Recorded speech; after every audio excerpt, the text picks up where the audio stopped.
Hello student, मैं आपका शिक्षक मित्र आपका आपके यूट्यूब चैनल जिसका नाम वैल्यू एजुकेशन 247 है, मैं आपका हार्दिक स्वागत करता हूं। आज का टॉपिक जो है आपके लिए सभी बच्चों के लिए बहुत ही महत्वपूर्ण है, क्योंकि ये जो टॉपिक है ये अमूमन सभी बच्चों के काम में आते हैं। आज का हमारा टॉपिक है महत्वपूर्ण सूत्र। गणित के जो महत्वपूर्ण सूत्र हैं इन्हें आप एक जगह जो है यहाँ पर देख सकते हैं। बार बार इसका अभ्यास करेंगे, याद करेंगे तो आपको याद हो जाएगा। तो चर्चा करते हैं हम आज के वीडियो की। हमारा जो पहला है आयत का क्षेत्रफल।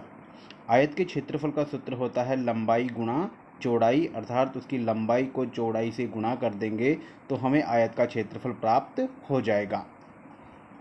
दूसरा सूत्र है आयत का परिमाप। आयत के परिमाप अर्थात उसके चारों तरफ की जो दूरी होती है उसे हम परिमाप कहते हैं, और परिमाप का जो सूत्र होता है वो होता है 2 ब्रैकेट लंबाई गुणा चौड़ाई। इस तरीके से हम जो है इस सूत्र को लगा करके उसका परिमाप मतलब उसका जो घेरा होता है उस घेरे की लंबाई को ज्ञात कर सकते हैं। तीसरा है आयत की लंबाई। देखिए, आयत की लंबाई और चौड़ाई का जो सूत्र बना है वो अलग से कोई सूत्र नहीं होता है। ये जो हमारा जो पहला सूत्र है आयत का क्षेत्रफल, उसी सूत्र से ये बना हुआ है। अगर हमें क्षेत्रफल मालूम करना है तो लंबाई गुणा चौड़ाई लिख देंगे, जैसा कि पहला दिख रहा है आपको। लेकिन अगर लंबाई ज्ञात करनी है तो चौड़ाई को जो है क्षेत्रफल के नीचे ले आएंगे। और इसी प्रकार से अगर चौड़ाई ज्ञात करनी है चौथे सूत्र में आयत की चौड़ाई, तो क्षेत्रफल के नीचे हम लंबाई को ले आएंगे। तो इस तरीके से ये तीनों सूत्र एक ही सूत्र है। एक सूत्र याद होने से तीनों सूत्र आपको याद हो जाएंगे। पांचवा सूत्र है आपका आयत का विकर्ण।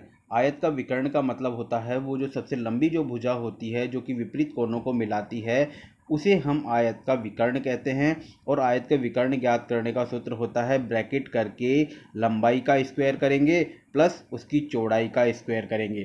तो लंबाई और चौड़ाई दोनों का स्क्वायर कर देंगे तो हमें आयत का विकर्ण मालूम हो जाएगा।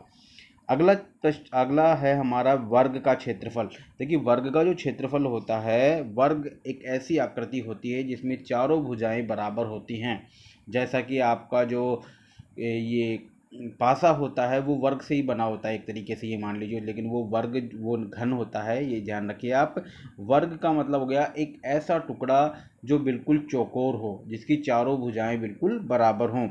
तो वर्ग के क्षेत्रफल का सूत्र होता है भुजा स्क्वायर, यानी कि भुजा को भुजा से गुणा कर देंगे। अगला है वर्ग का परिमाप। देखिए, वर्ग जैसे आयत का परिमाप मतलब आयत की चारों तरफ की दूरी, ऐसे ही वर्ग का चारों तरफ की जो दूरी होती है उसका जो घेराव होता है उसे ज्ञात करने का सूत्र होता है 4 गुणा भुजा, जिसे हम वर्ग का परिमाप भी कहते हैं। अगला है वर्ग का विकर्ण। देखिए, वर्ग का जो विकर्ण होता है उसका सूत्र होता है √2 गुणा भुजा। वर्ग की भुजा ज्ञात करने का सूत्र होता है अंडर क्षेत्रफल, यानी जो क्षेत्रफल है उसका या तो वर्गमूल निकाल देंगे या फिर परिमाप में हम 4 का भाग लगा देंगे। यानी उसका जो परिमाप ज्ञात करेंगे और परिमाप ज्ञात करके उसमें 4 का भाग लगा देंगे, क्योंकि वर्ग में 4 भुजाएं होती हैं। इसलिए सबसे पहले उसकी चारों भुजाओं को टोटल करना है और फिर 4 का भाग लगा देंगे, क्योंकि चारों भुजाएं बराबर होती हैं। तो दोनों सूत्रों से आप जो है वर्ग की भुजा ज्ञात कर सकते हैं। अगला प्रश्न है वृत्त की परिधि। वृत्त की परिधि ज्ञात करने का सूत्र होता है 2πr। परिधि बोलो, परिमाप बोलो। देखिए, आयत और वर्ग इसमें तो हम बोलते हैं उसको परिमाप, जो चारों तरफ का घेरा होता है, और वृत्त में उसको बोलते हैं परिधि। यानी परिधि भी एक तरीके से वृत्त का परिमाप ही होता है और उसका सूत्र होता है 2πr।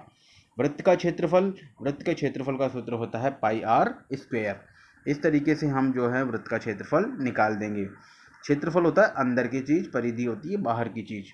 अगला प्रश्न है वृत्त का व्यास। वृत्त का व्यास जो होता है वह बड़ी से बड़ी भुजा, सबसे जो बड़ी से बड़ी भुजा होती है जिससे बीच में से काटते हैं ना, उसे वृत्त का व्यास कहते हैं। अब वृत्त के व्यास का सूत्र होता है 2r, सॉरी यहाँ पर r आना चाहिए, ठीक है ना। तो 2r हो जाएगा वृत्त का व्यास, यानी कि त्रिज्या का दुगना, ठीक है।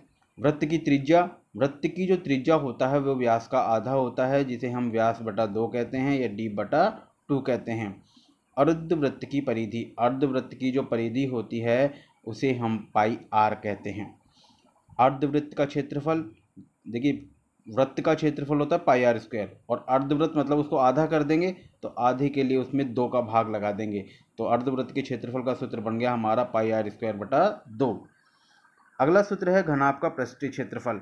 घनाभ के पृष्ठीय क्षेत्रफल का सूत्र होता है 2 ब्रैकेट लंबाई गुणा चौड़ाई प्लस चौड़ाई गुणा ऊंचाई प्लस ऊंचाई गुणा लंबाई। इस सूत्र से हम घनाभ का पृष्ठीय क्षेत्रफल निकाल सकते हैं। देखिए यहाँ पर मैं केवल आपको सूत्र बता रहा हूँ, इनको किस तरीके से ये निकाले जाते हैं सूत्र, किस तरीके से इन सूत्रों का निगमन होता है, इनके आपको पृथक पृथक जो है इस चैनल पर वीडियो मिल जाएगा।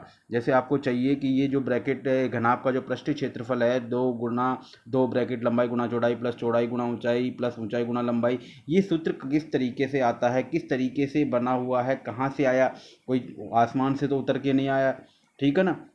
इनके पीछे कुछ ना कुछ फैक्ट होते हैं। अगर उन फैक्ट्स को आप समझना चाहते हैं, अपने ज्ञान में वृद्धि करना चाहते हैं, तो जो है इस चैनल पर जाकर के आप घन के जो पृष्ठीय क्षेत्रफल के सूत्र का निगमन है इस हेडिंग से वो आपको वीडियो मिलेगा, उस वीडियो को देख सकते हैं आप, और उससे आप ये जान सकते हैं कि ये सूत्र कहाँ से आ रहे हैं। सभी के सूत्र आपको मिल जाएंगे और उनका निगमन भी आपको मिल जाएगा।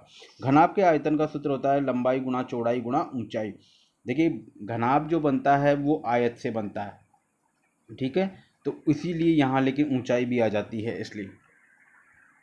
अगला प्रश्न है घन का पृष्ठीय क्षेत्रफल। घन का पृष्ठीय क्षेत्रफल होता है, उसका सूत्र होता है 6 भुजा स्क्वायर। घन के आयतन का सूत्र होता है भुजा क्यूब। बेलन का जो पृष्ठीय क्षेत्रफल होता है उसका सूत्र होता है 2πr/h। और बेलन का संपूर्ण पृष्ठीय क्षेत्रफल, बेलन के संपूर्ण पृष्ठीय क्षेत्रफल का सूत्र होता है 2πr और ब्रैकेट h+r। अब इन दोनों में अंतर समझिए, बेलन का पृष्ठीय क्षेत्रफल क्या होता है और संपूर्ण पृष्ठीय क्षेत्रफल क्या होता है। देखिए जैसे पाइप है, आपका पानी का पाइप है, उसके दोनों सिरे अगर खुले हुए हैं, अर्थात अगर ये जो खोखला है, अगर बेलन कैसा है हमारा जो पाइप अगर खोखला है, बीच में उसके जगह है, तो उस स्थिति में होता है पृष्ठीय क्षेत्रफल।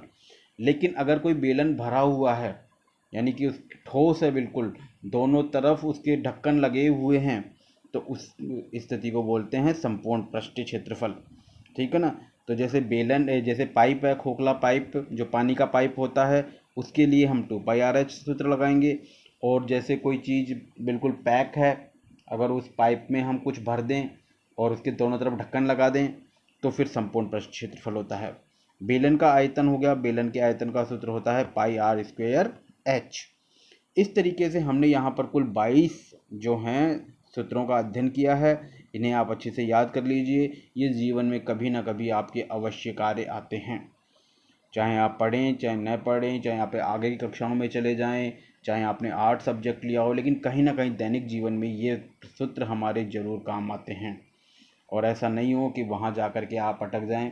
तो इन सूत्रों को याद कीजिए, इन सूत्रों का प्रयोग कैसे होता है, ये सूत्र कहाँ से आए हैं, अपना ज्ञान का वर्धन कीजिए, ज्ञान इम्पोर्टेंट होता है, ठीक है। तो इसी तरीके से धन्यवाद।